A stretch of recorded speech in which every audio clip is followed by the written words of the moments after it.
पावसाळी अधिवेशन सुरू आहे आणि आज कृषी दिन आहे। आपल्यासोबत बोलण्यासाठी शेतकरी नेते सदाभाऊ खोत आहेत।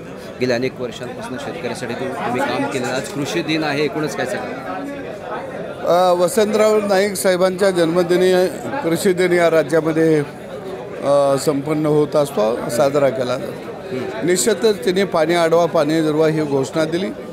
राज्यातल्या जनतेला नवं तंत्रज्ञान शेतीमध्ये आलं पाहिजे किंवा येण्यासाठी त्यांनी पाठबळ दिलं।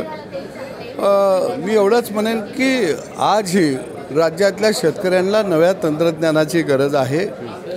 देवाभाऊचं सरकार त्या दृष्टीनं काम करत आहे। पाणी अडवा पाणी जिरवा याच्यावर काम करत आहे, परंतु शेतकऱ्याचा सातबारा कोरा झाला पाहिजे आणि त्याच्या शेतमालाला उत्पादन खर्चावर आधारित किमान 10% नफा राखून भाव मिळाला पाहिजे।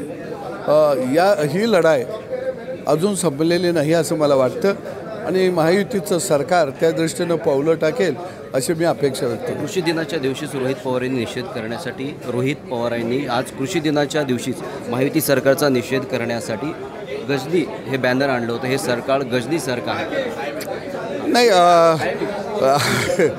रोहित पवारांच्या बाबतीत हसावं का रडावं? 60 वर्ष तुम्हीच होता आणि तुमच्या काकाजींच्या कालखंडामध्ये 5 लाख शेतकऱ्यांनी आत्महत्या केल्या। म्हणजे महाराष्ट्रातल्या आणि देशातल्या शेतकऱ्याचा मसनवाटा करायला तुमचाच हातभार लागलेला आहे। मला वाटतं की पापातून तुम्ही पहिल्यांदा मुक्त होण्यासाठी काहीतरी प्रायश्चित घ्या। थँक्यू, धन्यवाद आमचे संवाद साधल्याबद्दल। हे होते सदाभाऊ खोत। मी गुणवंत दंगट, DRV न्यूज, मुंबई।